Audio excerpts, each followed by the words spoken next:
Jadilah diri sendiri. Jangan meniru-niru orang lain. Lihat kemampuanmu. Jangan melihat kemampuan orang lain. Kalau orang lain kaya sedangkan kamu miskin, ya sudah, terima saja nasibnya. Ya. Karena sejatinya kebahagiaan itu sederhana. Sederhana. Menerima apa adanya. Itu pesan dari saya. Assalamualaikum warahmatullahi wabarakatuh. Si Joko.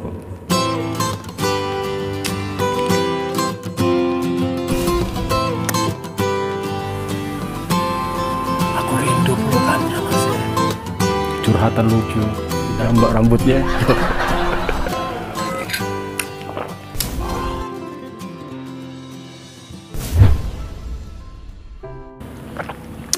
Assalamualaikum warahmatullahi wabarakatuh. Woi Mas Bro, cerita lucu hari ini Mas. Cerita lucu hari ini bercerita tentang dua orang sahabat yang berbeda nasib. Si Bambang yang ganteng, dia ini terkenal dengan banyaknya wanita Mas. Dia mudah sekali mendapatkan wanita karena cara dia ngomong, terus cara dia bergaul itu memudahkan dia untuk menggait cewek.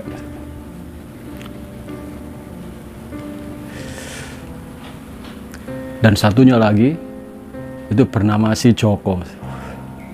Si Joko ini anaknya culun, kurang pergaulan, dan kalau didekati wanita dia deretek, jantungan panas dingin.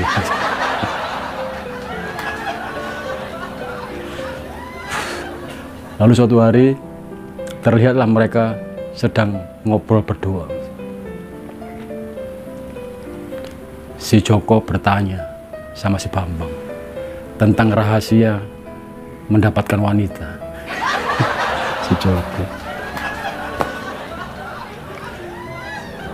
Si Joko bertanya, "Woi Mas Bro, ya apa sih carane iso naklukno wanita-wanita nih? Aku ndelok pacarmu kok cek wakeh nih." Bahasa Surabaya. Gimana sih caranya mendapatkan wanita? Karena aku lihat kamu banyak sekali wanitanya. Si Joko bertanya begitu.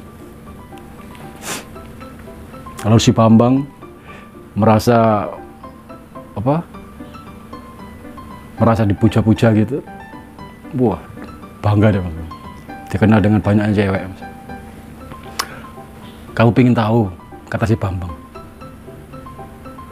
"Iyalah, aku kan juga kepingin punya cewek seperti kamu," kata si Joko.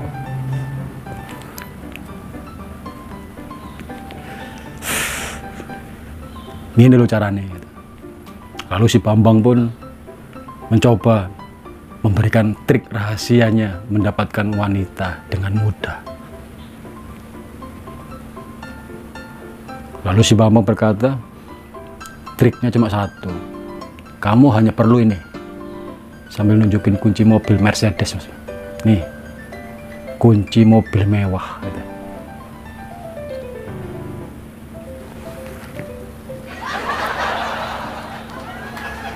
Lalu si Joko menjawab, "Weh Mas Bro, aku gak duwe mobil ya Mas Bro. Aku cuma punya sepeda motor. Itu pun sudah butut sepeda motornya. Sering-sering mogok." Si Bambang pun menepuk pundak si Joko. "Sabar Mas Bro, tenang. Yang kamu perlukan hanya kunci mobil mewah. Kamu nggak harus punya mobil mewah. Paham nggak?" Sambil manggut-manggut, si Joko bertanya lagi, "Jadi saya hanya perlu kunci mobil mewah, biarpun saya nggak punya mobil?" "Iya, itu triknya," kata si Bambang. "Terus caranya bagaimana?" "Jadi caranya, begitu kamu masuk di sebuah kafe, kamu cari tempat kosong, meja kosong, kamu lihat di mana ada wanita-wanita cantik itu berkumpul. Dekati dia, lalu kamu lempar kunci itu di atas meja. Kelotak. Lalu seketika wanita-wanita itu akan mendekati kamu karena kamu melempar sebuah kunci mobil mewah. Mendengar cerita si Bambang, si Joko pun bertanya, kok bisa? Kata si Bambang, wanita itu kalahnya sama harta. Ingat, harta.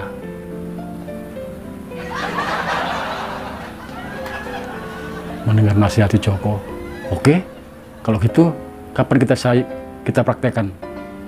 Kata si Joko. Ya sudah, nanti saja satu malam minggu kita pergi ke suatu kafe, kamu bisa praktekkan di sana. Tapi sebelumnya kamu beli dulu kunci mobil. Begitu kata si Bambang. Wah, si Joko pun mendengar syarat-syarat itu, dia langsung pergi ke pasar Loak. Pergi ke pasar Loak, dia mencari kunci mobil. Dan ternyata di sana banyak sekali dijual kunci-kunci mobil dengan gantungan-gantungan merek-merek mobil termahal. Lalu setelah dia pilih-pilih, lalu dia ambillah sebuah gantungan kunci mobil Jaguar. Si Bambang mobilnya Mercedes saja bisa dapatin cewek, ya kan? Si Joko nggak mau kalah. Dia ambil gantungan kunci merek Jaguar. Mobil sport, Mas. Lalu tibalah di hari yang ditentukan, Sabtu malam minggu. Si Joko dan si Bambang janjianlah ketemu di sebuah kafe. Wah, dari sore hari itu si Joko sudah mempersiapkan dengan matang, Mas. Dia servis motornya, ya.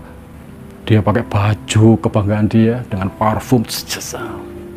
Lalu dia melajulah di jalan raya menuju ke sebuah kafe yang sudah mereka rencanakan.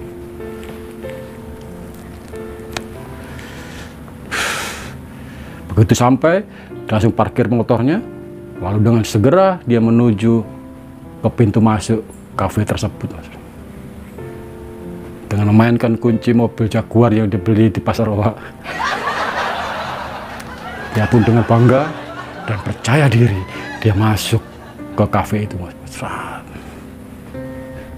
Dia tengok kanan kiri dan di sudut terlihat dua orang wanita cantik, Mas, sedang ngobrol dengan pakaian seksi. Aha, kata si Joko, ini dia makanan saya. Katanya begitu. Lalu dia menuju di sebuah meja kosong yang dekat dengan wanita-wanita itu. Lalu dia praktekkan semuanya, Mas, yang diajarkan si Bambang. Diambil kunci itu, dilemparkan di atas meja, kelotak. Mendengar suara jatuhnya kunci, dua orang cewek itu terkejut, nengok. Sambil tersenyum, Mas, mereka berdua. Melihat cewek itu tersenyum, si Joko pun langsung, wah, dapat perhatian, katanya. Ditunggu beberapa menit, kok nggak menghampiri cewek-cewek ini, Mas? Mungkin kurang keras dia melempar kuncinya, Mas. Diambil kuncinya lagi, dilempar lagi, Mas. Kelodak.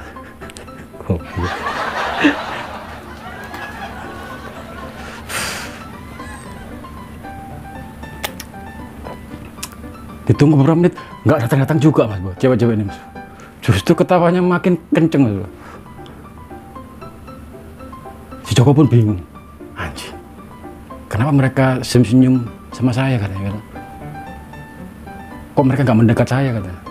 Diambil kuncinya lagi, lalu dia pindah meja, Mas. Dia pindah meja, di mana meja itu juga ada wanita-wanita cantik, Mas. Dilempar untuk ketiga kalinya, nggak ada yang datang, Mas. Gak ada cewek yang menghampiri, justru malah tersenyum-senyum cewek itu sambil berbisik-bisik, Mas.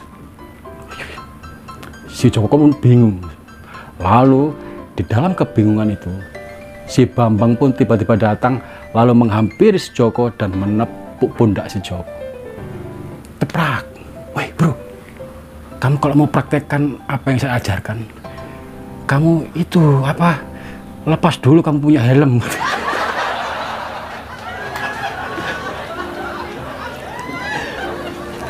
Ternyata Si Joko begitu terburu-buru karena semangatnya. Setelah memarkirkan sepeda motornya, dia lupa melepas helmnya. Pantas ya cewek-cewek itu gak mau datang menghampiri dia waktu dia melemparkan kuncinya. Karena mungkin cewek itu berpikir, ini orang gila, lempar kunci mobil tapi dia pakai helm.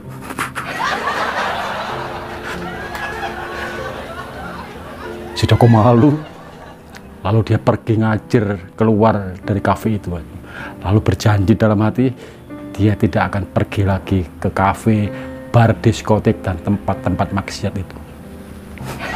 Si Joko kecewa. Pesan moralnya, Mas, jadilah diri sendiri, jangan meniru-niru orang lain. Lihat kemampuanmu, jangan melihat kemampuan orang lain. Kalau orang lain kaya sedangkan kamu miskin, ya sudah, terima saja nasibnya, ya. Karena sejatinya kebahagiaan itu sederhana, Mas. Sederhana, menerima apa adanya. Itu pesan dari saya. Assalamualaikum warahmatullahi wabarakatuh.